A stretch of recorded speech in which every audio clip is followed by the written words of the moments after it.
ನಮಸ್ಕಾರ. ಇವತ್ತು ಸಹಕಾರಿ ಸಪ್ತಾಹದ ಅಂಗವಾಗಿ ನಮ್ಮ ಮುಳಬಾಗಿಲು TAPSMS ನಲ್ಲಿ ಇವತ್ತು ಅದರ ಬಗ್ಗೆ ಒಂದು ಎರಡು ಹೇಳಬೇಕು ಅಂತ ಹೇಳ್ಬಿಟ್ಟು ಬಂದು ಇಲ್ಲಿ ಕೂತಿದ್ದೀವಿ.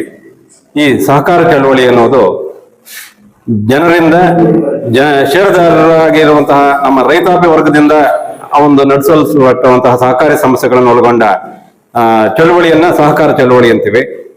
ಇದು ಸರ್ಕಾರದ ಒಂದು ಪರ್ಯಾಯ ಸರ್ಕಾರ ಅನ್ಬೋದು, ರೈತರಿಗಾಗಿಯೇ ಇರುವಂತಹ ಒಂದು ಪರ್ಯಾಯ ಸರ್ಕಾರ ಅಂತ ಹೇಳ್ಬೋದು. ಯಾಕಂತಂದ್ರೆ ನಾವು ಸರ್ಕಾರಕ್ಕೆ ಏನಾದ್ರು ವಿಷಯ ಮುಟ್ಟಿಸ್ಬೇಕಾದ್ರೆ ಅದಕ್ಕೆ ಬೇರೆ ದಾರಿಗಳಿದೆ. ಇದು ನಾವೇ ರೈತರೇ ಕೂತ್ಕೊಂಡು ನಿರ್ಧಾರ ಮಾಡಿ ಒಂದು ಕ್ರಮ ಕೈಗೊಳ್ಳಬಹುದಂತ ಒಂದು ಅವಕಾಶ ಇರೋದು ಸಹಕಾರಿ ಕ್ಷೇತ್ರದಲ್ಲಿ.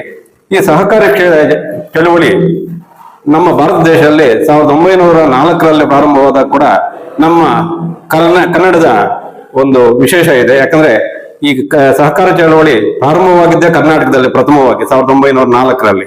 ಆ ಮಹಾನುಭಾವರು ಗದಗದಲ್ಲಿ ಪ್ರಥಮವಾಗಿ ಸಹಕಾರ ಚಳವಳಿಯನ್ನ ಸ್ಥಾಪಿಸ್ತಾರೆ.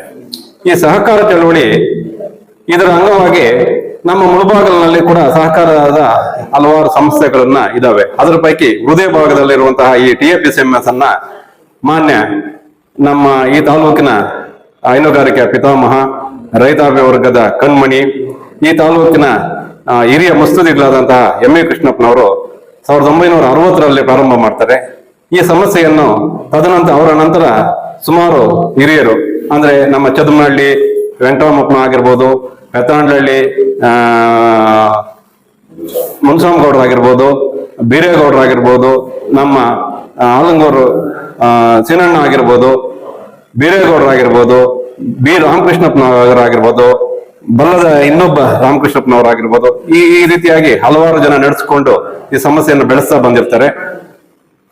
ಬೆಳೆಸ್ತಾ ಬರ್ತಾ ಇದ್ರು ಕೂಡ ನಮ್ಮ ಅಣ್ಣನಾದಂತಹ ಹಿರಿಯ ಸಹಕಾರಿಗಳು, ನಮ್ಮ ಅಣ್ಣನಾದಂತಹ MC ನೀಲಕಂಠೇಗೌಡರ ಕನಸು ಏನಾಗಿತ್ತು ಅಂದ್ರೆ ಈ ಸಮಸ್ಯೆಯನ್ನು ಹೃದಯ ಭಾಗದಲ್ಲಿರುವಂತಹ ಈ ಸಮಸ್ಯೆಯನ್ನು ಇನ್ನೂ ದೊಡ್ಡದಾಗಿ ಬೆಳೆಸಬೇಕು ಅಂತ ಹೇಳ್ಬಿಟ್ಟು ಅವರು ಒಂದು ಕನಸು ಕಂಡು ಒಂದು 6-7 ವರ್ಷದ ಹಿಂದೆ ನಮ್ಮ ನಾಯಕರಾದಂತಹ ಕೊತ್ತೂರು ಮಂಜುನಾಥ್ ಅವರನ್ನ ಈ ಸಮಸ್ಯೆಯಲ್ಲಿ ನಿರ್ದೇಶಕ ಮಾಡಬೇಕು, ಸಮಸ್ಯೆಗೆ ಅವ್ರನ್ನ ಈ ಬರೋ ರೀತಿಯಲ್ಲಿ ಮಾಡ್ಕೋಬೇಕು ಅನ್ನೋ ಒಂದು ಉದ್ದೇಶದಿಂದ ಅವರ ಮುಂದೆ ಈ ಪ್ರಸ್ತಾಪ ಅವರು ಇಟ್ಟಾಗ ಅವರು ಇಚ್ಛಿಸದೇ ಇದ್ರು ಕೂಡ ಅವರನ್ನ ಬಲವಂತ ಮಾಡಿ ಈ ಸಮಸ್ಯೆಯ ನಿರ್ದೇಶಕರಾಗಿ ಮಾಡಲು ಅವರು ಶ್ರಮ ವಹಿಸ್ತಾರೆ.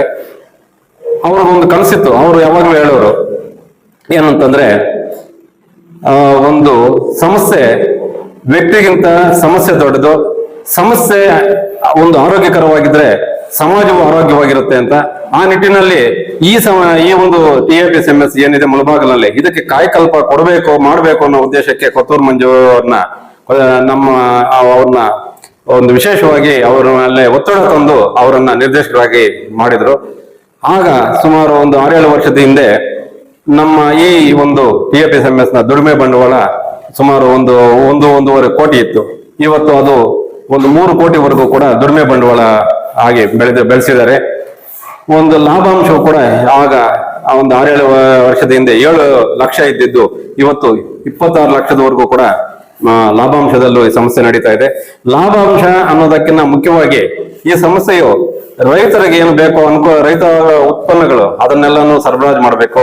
ಅದ್ರ ಜೊತೆಗೆ ನಾವು ಈಗೀಗ ಕಳೆದ ಒಂದು ಸಭೆಗಳಲ್ಲಿ ತೀರ್ಮಾನ ತಗೊಂಡಂತೆ ರೈತ ಉತ್ಪನ್ನಗಳ ಜೊತೆಗೆ ಬ್ಯಾಂಕಿಂಗ್ ಕ್ಷೇತ್ರದಲ್ಲೂ ಪ್ರವೇಶ ಮಾಡಬೇಕು ಅನ್ನೋ ಉದ್ದೇಶಕ್ಕೆ ಪಿಗ್ಮಿ ಕಲೆಕ್ಟ್ ಮಾಡ್ತಾ ಇದ್ದೀವಿ, FD ಕಲೆಕ್ಟ್ ಮಾಡ್ತಾ ಇದ್ದೀವಿ, ಸೇವಿಂಗ್ಸ್ ಬ್ಯಾಂಕ್ ಅಕೌಂಟ್ ಓಪನ್ ಮಾಡ್ತಾ ಇದ್ದೀವಿ. ಸಣ್ಣ ರೈತರಿಗೆ ಮತ್ತು ಬೀದಿ ಬದಿ ವ್ಯಾಪಾರಿಗಳಿಗೆ ಒಂದು ಸಾಲ ಕೊಡೋ ಯೋಜನೆಯನ್ನು ಕೂಡ ರೂಪಿಸಿದ್ದೀವಿ. ಈ ಎಲ್ಲಾ ಯೋಜನೆಗಳನ್ನು ರೂಪಿಸಲು ನಮ್ಮ ಅಧ್ಯಕ್ಷರಾದ ಕೋಲಾರದ ಶಾಸಕರು, ನಮ್ಮ ನಾಯಕರಾದಂತಹ ಕೊತ್ತೂರು ಮಂಜುನಾಥ್ ಅವರ ಅಧ್ಯಕ್ಷತೆಯಲ್ಲಿ ನಾವು ನಿರ್ದೇಶಕ ಮಂಡಳಿ ಅವರೆಲ್ಲ ತೀರ್ಮಾನ ತಗೊಂಡು ಮಾಡ್ತಾ ಇದ್ದೀವಿ.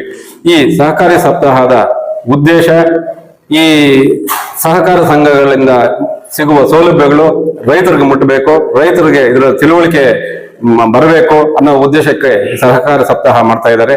ಈ ಸಹಕಾರಿ ಸಪ್ತಾಹದಲ್ಲಿ ನಾನು ಕೂಡ ನನ್ನ ಅಭಿಪ್ರಾಯ ಹಂಚಿಕೊಳ್ಳೋದಕ್ಕೆ ನನಗೆ ಅವಕಾಶ ಸಿಕ್ಕಿದ್ದಕ್ಕೆ ಧನ್ಯವಾದಗಳನ್ನ ಹೇಳ್ತಾ ಎಲ್ಲ ಸಹಕಾರಿ ಬಂಧುಗಳು ಈ ಒಂದು ಹೃದಯ ಭಾಗದಲ್ಲಿರುವಂತಹ ಮುಳಬಾಗಿಲು TAPSMS ನ ಸೇವೆಯನ್ನು ಬಳಸಿಕೊಂಡು ನಮ್ಮ ರೈತರು ಈ ಒಂದು ಸಮಸ್ಯೆಯ ಜೊತೆಗೆ ಕೈ ಜೋಡಿಸಿ ಈ ಸಮಸ್ಯೆಯ ಬೆಳವಣಿಗೆ ಮತ್ತು ಅವರ ಒಂದು ಅವ್ರಿಗೆ ಬೇಕಾದಂತಹ ಸವಲತ್ತುಗಳನ್ನು ಕೂಡ ಇಲ್ಲಿಂದ ಪಡಿಬೇಕಾಗಿ ಮನವಿ ಮಾಡ್ಕೊಳ್ತಾ, ಈ ಒಂದು ಸಮಸ್ಯೆಯು ಲಾಭದ ಉದ್ದೇಶವಾಗಿ ಇಟ್ಕೊಂಡು ನಡೆಸ್ತಾ ಇಲ್ಲ. ಈ ಸಮಸ್ಯೆಯು ಅತ್ಯಲ್ಪ ಲಾಭವನ್ನ ಇಟ್ಕೊಂಡು ಪ್ರತಿಯೊಂದು ಗೊಬ್ಬರ ಆಗಿರ್ಬೋದು, ಪೆಸ್ಟಿಸೈಡ್ಸ್ ಆಗಿರ್ಬೋದು, ಇತರೆ ಕೃಷಿ ಉತ್ಪನ್ನಗಳಾಗ್ಬೋದು, ಅವನ್ನೆಲ್ಲ ಮಾಡ್ತಾ ಇದ್ವಿ.